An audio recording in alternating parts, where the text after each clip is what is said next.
देखिए, आज election commission की तरफ से 20 जो एमएनएज़ हैं उनको एक नोटिस मिला और इस वजह से जो 19 लोग थे उनकी तरफ से काउंसिल पेश हुए। मैं खुद बजाते खुद यहाँ पे आया, इलेक्शन कमीशन के सामने पेश हुआ। मेरा क्वेश्चन ये था कि आया ये रेफरेंस मेंटेनेबल है भी या नहीं है।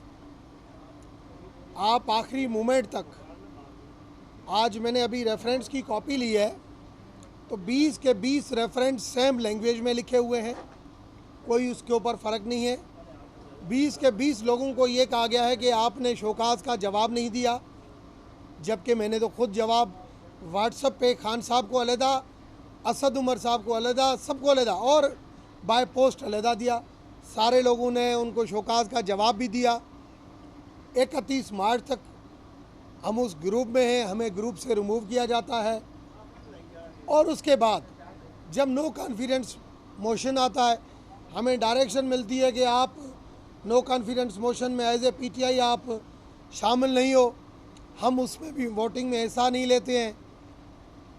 फिर जब प्राइम मिनिस्टर की इलेक्शन होती है तो फिर ये कहा जाता है कि हम बायकॉट करते हैं, हम इसमें हिस्सा नहीं लें, हम उसमें हिस्सा नहीं लेते हैं। 63A1A की बात की गई कि इसने ये पार्लियामेंट्री पार्टी छोड़ी और दूसरी पार्लियामेंट्री पार्टी, कोई उसका प्रूफ। मेरा यही मौक़िफ़ इलेक्शन कमीशन के सामने था कि रेफरेंस इस तरीके से स्पीकर 20 लोगों का पार्टी चेयरमैन की वजह से और ये सबको एक ही नोटिस भेज दे और यहाँ पे 20 एमएनए आके खड़े हो जाएं कि भाई आपको इसका जवाब देना है, ये मेंटेनेबल है या नहीं है। तो कमीशन ने मेरी बात सुनी है, उन्होंने कहा है कि बिल्कुल आप इस चीज़ के ऊपर 6 तारीख को रिप्लाई जमा करें और 7 तारीख को हम इसके ऊपर सुनेंगे मेंटेनेबिलिटी के ऊपर भी। ऐसे तो नहीं हो सकता कि आपके पास कोई ठोस सबूत नहीं हो, चाहे पार्लियामेंट्री पार्टी के रेजिग्नेशन का हो, चाहे नो कॉन्फिडेंस मोशन के अंदर वोट का हो, चाहे कॉन्फिडेंस के मोशन के वोट का हो। जो 63 की क्लासेस हैं उनमें से कोई आपके पास प्रूफ नहीं है और आप कहें कि इन्होंने मीडिया के ऊपर बात की और उन्होंने ये बात की मीडिया के ऊपर। तो मैं आज भी कहता हूँ कि हमारी गवर्नमेंट की पॉलिसी जो गलत थी, इवन मैंने आज आर्टिकल लिखा है कि श्रीलंका का जो इल्म अभी हुआ है वो हमसे कोई मुख्तलिफ नहीं है। मैं 22 साल से पार्लियामेंट का हिस्सा हूँ। मैंने आज ये भी लिखा है कि 22 सालों से जो भी हुकूमत आती है कर्जा लेती है, मुल्क कर्जों में डूबता जाता है, टाइम बिंगली जो है आवाम का फ़ायदा सोचा जाता है, मगर उसकी रिज़ल्ट ये आती है कि दोबारा हम कर्जों में। और यही हुआ हाल श्रीलंका का। 2019 में एक श्रीलंका जैसे जजीरे को एक अवार्ड याफ्ता मुल्क डिक्लेयर किया जाता है कि यहाँ पे टूरिस्ट आते हैं, ये अच्छा मुल्क है। आज जो है श्रीलंका का दिवालिया निकल चुका है, उसके पास इंपोर्ट के पैसे नहीं है, डीजल के उसके पास खाने। यही हालात हम लेके आए थे। मैंने आज अपने आर्टिकल में लिखा है ये कि हमें इन चीज़ों को दुरुस्त करने के लिए अपने मुल्क को सही समत में लेके जाना पड़ेगा। चाहे 20 साल पुराना दौर, चाहे 3.5 साल मेरी अपनी पीटीआई की गवर्नमेंट, चाहे अभी 1.5 साल ये मखलूत हुकूमत, अगर यही पॉलिसियाँ रही तो मैं समझता हूँ हमारे मुख्तलिफ हालात श्रीलंका से मुख्तलिफ नहीं रहेंगे कि हम आते जाएंगे। या डीज़ल की मुझे बताएंगे, डीज़ल का जो आज शार्टफॉल हो रहा है, 2 महीने पहले मैंने खान साहब को लिखा है लेटर, मैंने खुद बताया कि सही आपने जो ये डीज़ल इंपोर्ट नहीं हो रहा है, आपकी जो छोटी छोटी रिफाइनरी है उनकी इक्विटी इतनी कम है, आपकी एलसीयाँ नहीं खुल रही है, पीएसओ के अलावा बड़ी जो कंपनियां हैं, पीएसओ के अलावा जो छोटी कंपनियां उनकी एलसी नहीं खुल रही है कि पेट्रोल अगर प्राइस कम हो जाए, बैरल अगर कम पे चला जाए तो कैसे ये जो है वो शार्टफॉल पूरा करेंगे, वो तो कंपनियां डिफॉल्ट में। इसके लिए आप मगर कोई मीटिंग नहीं की गई। ये जो शार्टफॉल डीजल का ये 2 महीने पहले मैंने लिखा है। तो ये जो पॉलिसीज़ थी, मैं समझता हूँ ये मुल्क को हमारे बहुत इंतशार और बहुत ज़्यादा ख़राब हालत में, एक तरफ हम IMF के साथ एग्रीमेंट करते हैं कि भाई हम ये चीज़ करेंगे, हमें आवाम का एहसास है, मगर अगर एज ए गवर्नमेंट हम अगर कोई स्टेटस अगर लेते हैं, अगर कोई एग्रीमेंट करते हैं, गवर्नमेंट का एग्रीमेंट होता है, हमें उसको फॉलो करना पड़ता है। हमें पॉलिटिकल डिसीजन को वहाँ पे तरजीह नहीं दी जाती है, मगर हमने वहाँ पे पॉलिटिकल डिसीजन, IMF का प्रोग्राम जो है वो डाउन हुआ, वो रुका, आपने देखा कि डॉलर किस तरीके से बढ़ा। आज हमें वो सोचना चाहिए कि 1 रुपया डॉलर बढ़ने के लिए ये हमने खान साहब को बातें अपनी याद दिलाई और आज भी याद दिलाते हैं। आज भी मैं मैसेज करते हैं कि सर ये आपकी गलतियां थी।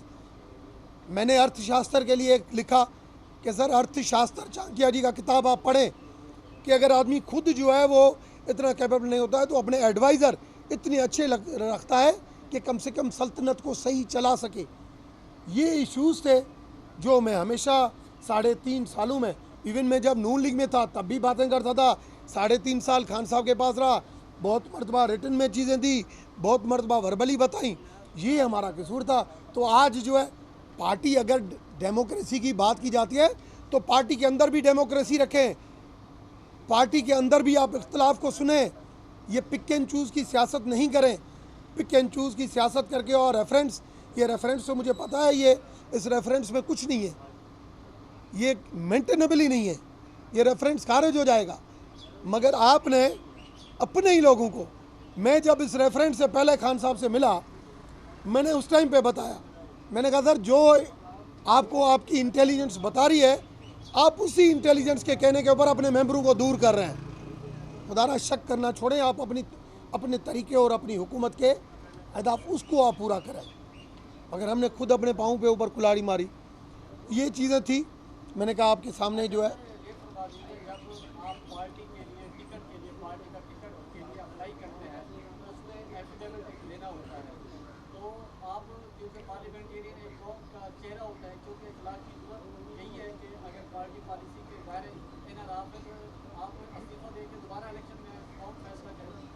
देखें, मैंने पहले भी ये कहा था, अभी जब इस्तीफ़ाओं का मामला आया कि पार्टी अगर इस्तीफ़ा दे रही है, मैंने कहा अगर इस्तीफ़ा अगर पार्टी देगी और उनकी इस्तीफ़ाएँ एक्सेप्ट होगी तो हम भी पार्टी, मगर पार्टी की गलत फैसलों के साथ हम नहीं जाएंगे। पार्टी जो कहती है कि भाई हम डेमोक्रेटिक सिस्टम, जो आरिफ अलवी साहब ने कहा, हमें कम से कम अंदर रहते हुए हमने असेंबली के अंदर आइन का भी कसम उठाया है कि हमें पाकिस्तान को पहले तरजीह देनी है, हम पाकिस्तान के ख़िलाफ़ फैसले नहीं करेंगे। क्या ये लेटर वाला जो हुआ डिप्लोमेटिक ब्लंडर, कितना इससे नुकसान हुआ है? कभी खान साहब ने सोचा कि मैं अपनी मफाद की खातिर ऐसा डिप्लोमेटिक ब्लंडर कर रहा हूँ? सारे सफारत खाने के अंदर जितने डिप्लोमेटिक बैठे हुए हैं सारे परेशान हैं कि हमसे तो कोई बात ही नहीं करेगा। तो ऐसे ब्लंडर के तहत जब भी ऐसे होते हैं, हमारा फ़र्ज़ है वहाँ बताना। दूसरी चीज़, आपने मुझे कहा ज्वाइन किया। देखिए, मैं खान साहब, मेरी जब ज्वाइनिंग हुई थी, मैं खान साहब के पास नहीं गया था।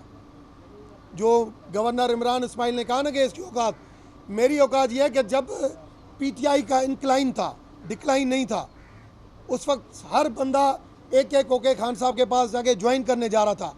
मगर मेरी एक वाहिद शर्त थी कि डॉक्टर रमेश की अपनी एक आइडियोलॉजी है, डॉक्टर रमेश अपनी कौम का लीडर है, डॉक्टर रमेश को पूरे खित्ते नहीं इंटरनेशनली पता है कि क्या होना चाहिए। मैं अपने व्यूज़ रखता हूँ। मेरी 2 शर्तें हैं। एक कि मैं पीटीआई का रुमाल नहीं पहनूंगा, क्योंकि मैं गाली गलौज की सियासत में नहीं आऊँगा। इन 4.25 सालों के अंदर मुझे आप पीटीआई का रुमाल नहीं देखेंगे, नहीं ज्वाइनिंग के टाइम पे, नहीं बाद में। दूसरा कि मैं खान साहब के पास नहीं जाऊंगा, खान साहब मेरे घर पे आएंगे।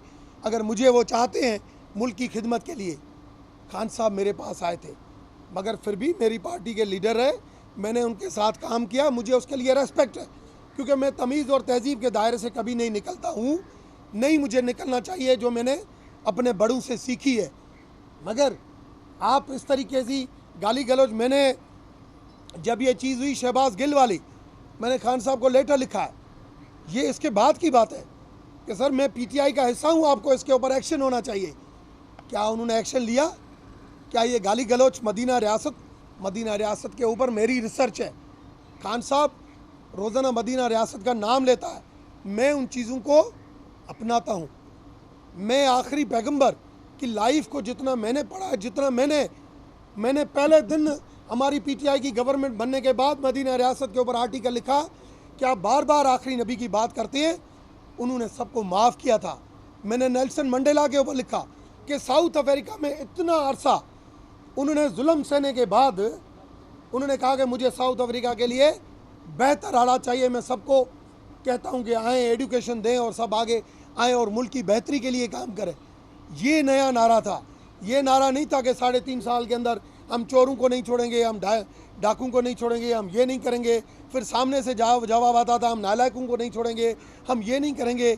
पार्लियामेंट को मजाक बनाया गया, गाली गलौज की सियासत की गई। और मैं आज भी कहता हूँ, आज भी मैं कहता हूँ जो अभी हुकूमत बनी है, खुदारा गाली गलौज की सियासत से दूर हो जाएं, इस पार्लियामेंट के तकद्दुस का पामाल अब नहीं करें। कम से कम पार्लियामेंट के अंदर तमीज़ और तहजीब के और मीडिया के अंदर ग्रुप के अंदर आप बैठें, आप आर्ग्यूमेंट के साथ बात करें। एक दूसरे के सामने चीखते चीखते जो बात करना, लोगों ने टीवी तक छोड़ दिया देखना। हमारे बच्चे पहले टीवी, अब तो बच्चे टीवी देखना ही छोड़ देते हैं कि भाई ये कोई ना कोई बात करेगा। चंद लोग होते हैं जो तमीज़ के दायरे में बात करते हैं, उसको सुनते हैं। मीडिया की भी रेस्पॉन्सिबिलिटी है, जो लोग इस तरीके से जुदा रखे, इस तरीके से गाली गलौज दे, आप उससे बायकाट करें। आप उसको नहीं कि मीडिया की रेटिंग की खातिर आप उसको कहेंगे इसकी रेटिंग जो है वो अच्छी आएगी, आप उसको लेके जाएं। अपने मुल्क के ऊपर रहम करें, मुल्क को अच्छी समत पे लेके जाएं। शुक्रिया।